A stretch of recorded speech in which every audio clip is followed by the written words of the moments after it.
Hi everyone, Jess here, and today I'm joined with Snyder from JetBlue Ventures. Thank you for joining me again today. Of course. It's a pleasure to have you here. So firstly, are there some challenges that startups are actually better positioned to navigate than these established carriers?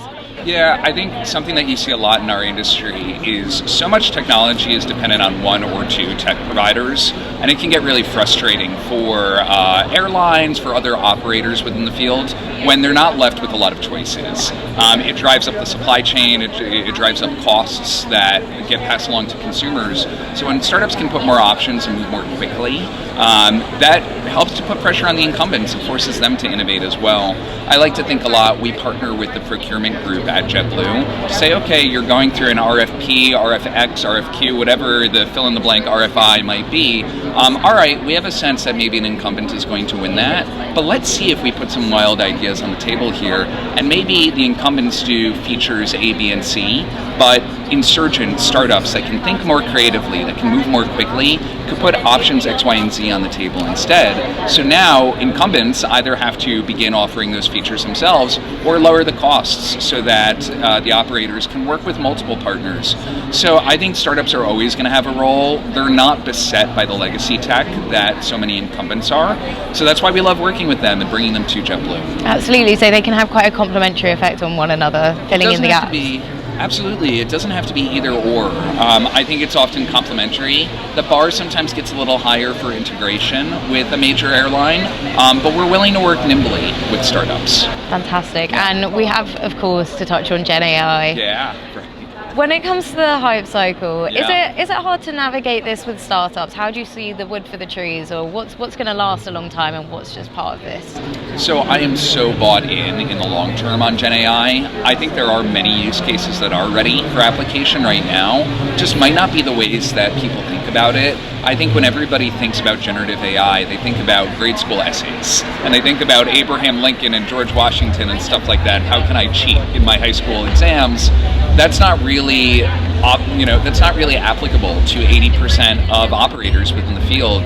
I was lucky, I got to speak to a group of JetBlue leadership last month, and I really wanted to focus on connecting with the person that turns wrenches. And for them, it might not be generative AI. They're not going to be writing essays and things of that nature, but they might be using computer vision, which is a very ripe technology for AI, to notice things that are going on the airfield and use the generative portion of it to create triggers, to get in touch with service providers that are supporting the flight and supporting the turn. So one of our startups that's here at Aviation Festival Americas, Asaya, has been doing a really wonderful job of capturing that. So it was fun getting to give that talk. I had so many follow-up questions from that. How can we apply computer vision to this, that? Generative AI might be in the trough of disillusionment right now, I will concede. However, that's a great time for valuations from an investor's perspective, and that's a great time for expectations to be lowered. Absolutely. And do you think we're going to see it have as much impact on the passenger experience side of things as we do on the operations side? Yeah, it's interesting. I think about the immediate use cases that people identified right away. Travel itinerary planning, for example. Asking a machine, what does a 9-day holiday in Italy look like? Can you help plan that for me? Unfortunately, robots don't go on 9-day holidays to Italy. So I think there will be some application to a consumer level, but I think the initial expectations kind of missed. One, where there is actual product market fit, and two, where there's monetization ability within there.